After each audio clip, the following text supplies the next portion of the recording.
विद्यार्थियों, आप सभी का स्वागत है मेरे प्यारे से YouTube channel Pradeep sir education पे। लगातार क्लास 11 की मैथमेटिक्स लेकर आ रहे हैं आपके पास। अच्छा रिस्पॉन्स दे रहे हैं आप, थोड़ा सा कम रिस्पॉन्स है लेकिन जितना रिस्पॉन्स है बहुत बहुत धन्यवाद आप सभी का, क्योंकि नए चैनल पे नई चीजें लेकर आए तो निश्चित तौर पर थोड़े थोड़े से लोगों को जोड़ने में समय लगता है। आप लोग अपने मित्रों को बताइए। क्लास 12 भी मैं जल्दी चालू करने वाला हूँ, लेकिन 11th बच्चों के लिए सबसे प्रथम, क्योंकि उन्हें 11th तैयारी 10वीं से जब 11वीं में बच्चा आता है तो काफी परेशानी का सामना करना पड़ता है, इसलिए 11th क्लास को सबसे पहले प्राथमिकता दी है। पर्सनली 1.1 कंप्लीट हो चुकी है, पर्सनली 1.2 कंप्लीट हो चुकी है। डिस्क्रिप्शन में उनकी लिंक दे दूंगा, तो जिन्होंने नहीं देखी जाकर लोग देख लीजिएगा। इसके बाद आज स्टार्ट करने वाले पर्सनली 1.3, लेकिन 1.3 स्टार्ट करने से पहले उसके बारे में संपूर्ण जानकारी इकट्ठा करना बहुत जरूरी है कि 1.3 में होने का वाला है। चलिए सबसे पहले पॉइंट्स के माध्यम से समझने जाएंगे 1.3 में पहला पॉइंट क्या हो सकता है। तो ये सबसे पहले उपसमुच्चय यानी कि सबसेट्स। उपसमुच्चय ये होता है जैसे मैं और जो मेरा साथी है, जो मेरे पास अवयव है वो मेरे साथी के पास भी होने चाहिए, तभी हम उपसमुच्चय हैं, अन्यथा नहीं है। ठीक समझिएगा। जैसा मैं हूं और मेरा एक मित्र है, मेरे पास यदि 1 2 3 4 5 रुपए है तो मेरे दोस्त के पास भी 1 2 3 4 5 रुपए होना चाहिए। ज्यादा हो जाए तो हो जाए, लेकिन मेरे बराबर अवश्य होना चाहिए, जो मेरे पास वही होना चाहिए। तो सबसेट्स हो गए यानी उपसमुच्चय का, अन्यथा नहीं होगा। तो ये पढ़ते बताते हैं, परिभाषा मैंने लिखी हुई है। यदि ए का प्रत्येक अवयव जी, यदि ए का प्रत्येक अवयव समुच्चय बी में हो तो ए बी का उपसमुच्चय होता है। इसे इस ये जो चिन्ह है इससे दर्शाया जाता है, उपसमुच्चय सबसेट्स का चिन्ह है। जैसे मैं उदाहरण के माध्यम से आपको बताना चाहूंगा कि जैसे मैंने अब इसका मुझे क्या निकालना है, ए सबसेट्स बी निकालना है। अब मेरे को चेक करना है कि है कि नहीं, तो क्या निकालूंगा मैं, देखिए 3 ए में भी है यदि बिलोंग टू, तो क्या 3 इसमें 3 तो बी में भी है। यदि 4 ए में है तो 4 बी में भी है। यदि 5 ए में है तो 5 बी में भी है। यदि 6 तक है तो 6 यदि ए में है तो 6 बी में भी मौजूद है। यानी कि मेरे ज्यादा हो जाए तो चल जाए, ज्यादा हो जाए 7 8 है उसमें मुझे कोई जरूरत नहीं, लेकिन मेरे क्या सभी अवयव ए वाले पूरे अवयव बी में यदि मौजूद है तो मैं कह सकता हूं ए सबसेट बी जी, यानी कि ए बी का उपसमुच्चय है। ध्यान समझिए, यदि ऐसा लिखता मैं, अगर एक और उदाहरण के माध्यम से कहते, जैसे यहां पर मैंने दे दिया, मान चलिए 9 दे दिया होता और यहां पर अगर 9 नहीं आया तो मैं क्या लिखता कि 9 बिलोंग टू ए लेकिन नॉट बिलोंग टू बी, यानी कि बी में 9 मौजूद नहीं है, इसलिए यह उपसमुच्चय नहीं है। यानी कि आप कुल मिला के बात उपसमुच्चय ये है, जो मेरे में होगा वही मेरे मित्र के पास होना चाहिए। ज्यादा हो तो उसके पास चल जाएगा, लेकिन मेरे से कम नहीं होना चाहिए, मेरे बराबर ही होना चाहिए। यह होता है हमारा उपसमुच्चय। ठीक है ना, मेरे हिसाब से आप इतने में क्लियर हो गए होंगे। अब अगले पॉइंट लिखने को मैं बताता हूं तो आप उसको ध्यानपूर्वक समझेंगे।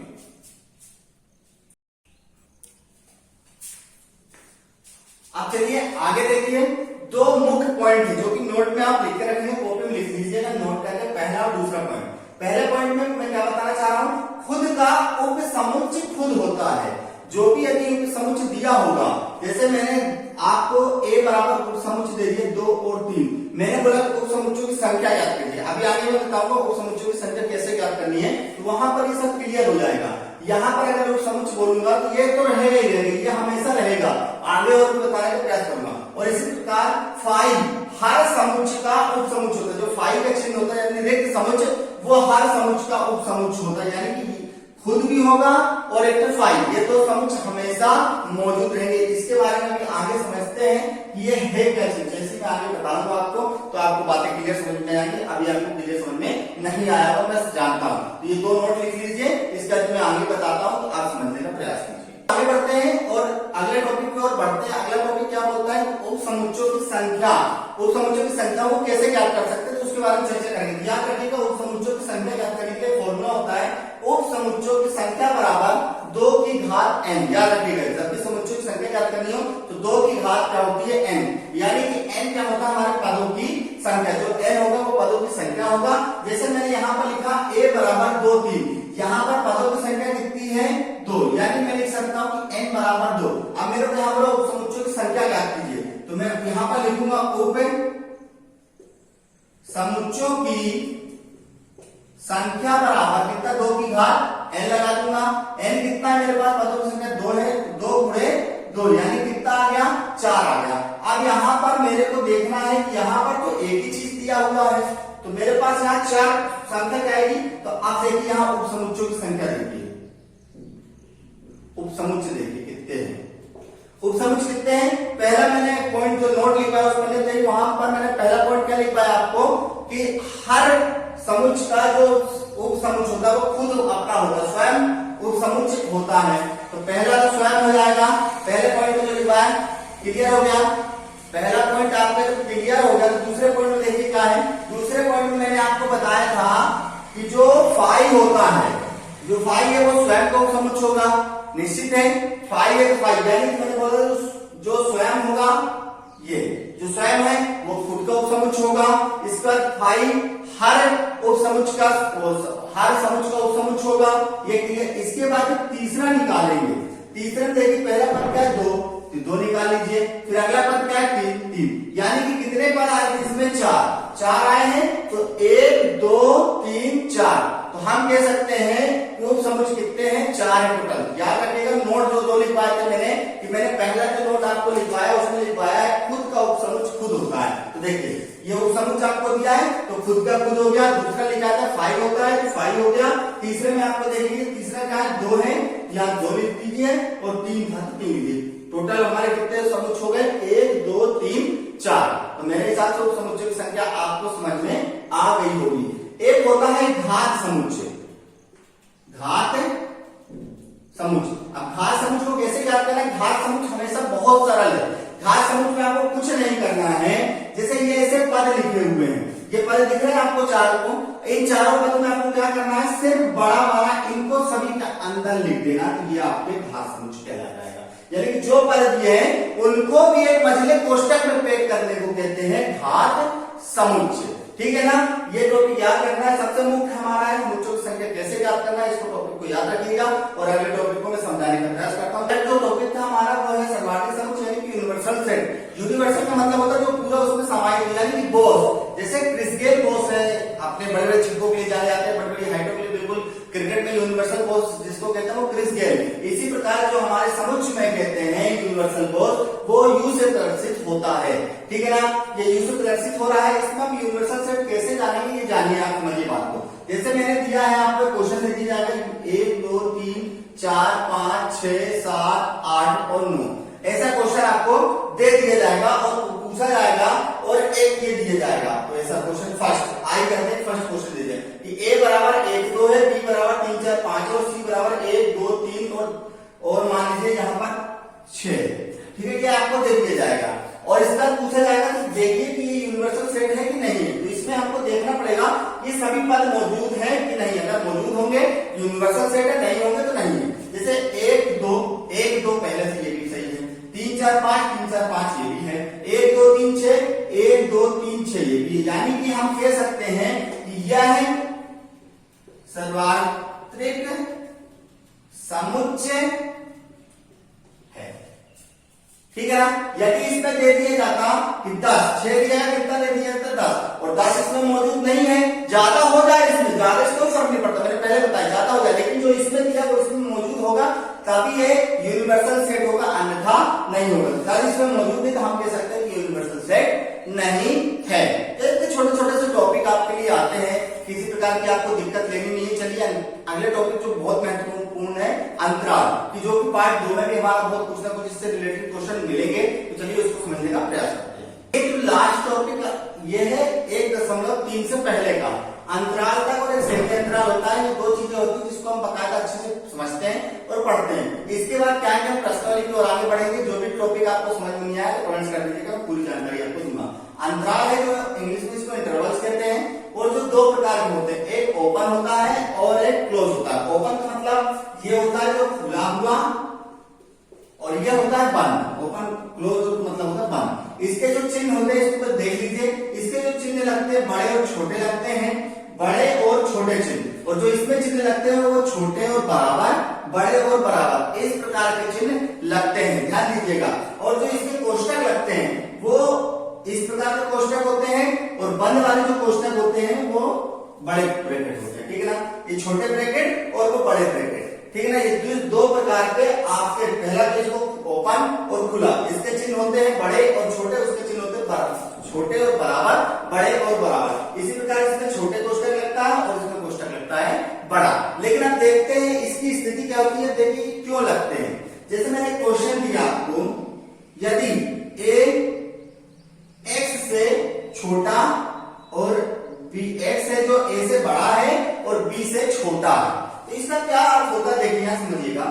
ये मझला और छोटा कोष्टक कब लगेगा।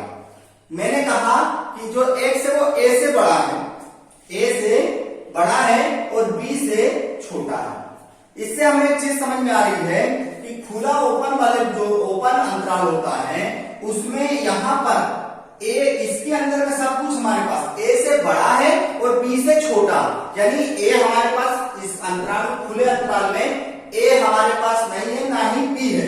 कौन है, जो इसके अंदर सब कुछ मौजूद है, इसके अंदर सब कुछ वो तो है, लेकिन a और b नहीं, क्योंकि a से हमको बड़ा लेना है और b से छोटा लेना, ना ही हमें a लेना है ना ही b लेना, उसके अंदर जो चीजें हमको सब मौजूद लेना है, ये हमारा समझ जाइएगा चीजें। हम कह सकते हैं कि ना हमारे पास a मौजूद है ना हमारे पास यहाँ b मौजूद है, उसके अंदर जो चीजें हैं वो सब मौजूद हैं। तो इसके जो यहाँ पर चिन्ह लगता है वो देखिए ऐसा लगता है, यानी कि ओ टाइप का। हम कह सकते हैं इसमें जो चिन्ह लगा है वो ओ टाइप का, इसमें हम कह सकते हैं कि ना हमारे पास a है ना हमारे पास b है। यही अगर स्थिति यहाँ हो जाए, a यहाँ पर कौन सा कोष्टक लग रहा है, ये और यहाँ पर ये लग रहा है b, यानी कि यहाँ पर कह रहा है ये कि ax जो है वो a से या तो बड़ा है या तो उसके बराबर है, प्लस b से छोटा है या उसके बराबर है, यानी कि उसमें a भी दिया हुआ है, a के बराबर और b के बराबर है। यहाँ पर लिख दीजिए a, यहाँ पर लिख दीजिए b। तो हम ये क्लोज अंतराल में कह सकते हैं कि हमारे पास इस स्थिति में a भी है b भी है और उसके अंदर की सभी चीजें हमारे पास मौजूद हैं। यहाँ पर बंद में लगेगा बिंदी टाइप का, समझ में आ रहा है। खुले में क्या हो रहा था, उसमें क्या कहते हैं, उसमें इन चिन्हों का मतलब होता है कि a x से छोटा है, वो सॉरी x a से बड़ा है और b से छोटा है। जो x है वो a से बड़ा है, यानी कि a से बड़ा तो a नहीं होगा और b से छोटा तो b नहीं होगा। लेकिन इसका ठीक उल्टा बंद अंतराल में क्या होता है, उसमें ये बोलता है कि x a से बड़ा है और या तो बराबर है और b से छोटा है या तो बराबर। बराबर का मतलब कि a इसके पास मौजूद है और इसके पास b मौजूद है और उसके अंदर की सारी वस्तुएं बंद के पास मौजूद है, खुले के पास a और b मौजूद नहीं है, बाकी सब कुछ उसके अंदर का मौजूद है। यहां तक की बात हो गई। इसके बाद आगे बढ़ते हैं। आगे बढ़ने के बाद इसमें ही होता है सेमी अंतराल। जी आपने ठीक सुना, इसी में होता है सेमी अंतराल। जो सेमी होता है छोटा, जो कि हमारे पार्ट में लगने वाला है सेमी। अब सेमी में क्या होता है, देखिए दो प्रकार के कोष्टक होते हैं, जैसे मैंने a x ये b दिया, ठीक है ना। और यहां पर एक क्वेश्चन और मैं देता हूं, यहां पर दे दिया a x बड़ा है b से। यहां पर देखिए सेमी अंतराल में जो अभी चीज मैंने आपको समझाई ठीक उसी प्रकार का होता है। ये चिन्ह किसके लिए लग रहा था, बंद के लिए लगता है, और ये वाला चिन्ह किसके लिए लगता है, खुला के लिए लगता है, ठीक है। अब इसको मेरे को सोल्व करना है, तो मैं कैसे सोल्व करूंगा। इस सेमी अंतराल में a के साथ कौन सा चिन्ह दिया हुआ है, बड़ा का और बराबर, यानी बराबर का चिन्ह दिया गया है, कौन सा कोष्टक लगेगा, a के साथ बड़ा वाला, कोमा b के साथ कौन सा है चिन्ह, खुला का चिन्ह है, खुले अंतराल का चिन्ह है, यानी खुले अंतराल का चिन्ह, तो उसके साथ ये लगेगा b। ये इसका हमारा करेक्ट आंसर। अगर इसको दर्शाना चाहेंगे ये वाले बिंदु से a और ये बड़े वाले o से b, ठीक है। इसी प्रकार यहां देखिए ये वाला जो चिन्ह है वो खुला का है और ये वाला चिन्ह है जो बंद का है। यहां पर जो खुला वाला तो a और बंद वाले में b। यहां पर कौन सी डंडी बन जाएगी, यहां पर ये बनेगी कि खुले वाले के लिए a और बंद वाले के लिए b। तो यहां ध्यान दीजिएगा, हमको सिर्फ ये चिन्ह से मतलब है, इन चिन्हों को याद रखिएगा। अगर ये वाला चिन्ह लगता है तो बड़ा ब्रैकेट और अगर ये वाला चिन्ह लगता है तो छोटा ब्रैकेट। और इतने में आपकी प्रश्नावली समाप्त हो जाएगी। गर्मी काफी है, काफी लाइट नहीं आ रही, इसी टाइम लाइट चली जाती है। तो आप सभी लोग मैं क्लास यहीं पर एंड कर रहा हूँ। अगली क्लास में प्रश्न वाली 1.3 स्टार्ट करेंगे। अभी तक जितने भी टॉपिक है अच्छे समझिएगा, कोई समझ में नहीं आया हो तो कमेंट्स कर दीजिएगा, मैं उसको पुनः प्रयास करूंगा समझाने का अगली वीडियो में। और वीडियो को जिस तरह से प्यार देते हैं इस वीडियो को भी प्यार दीजिए और आप सभी का साथ एक दिन मुझे आगे बढ़ाएगा। जय हिंद।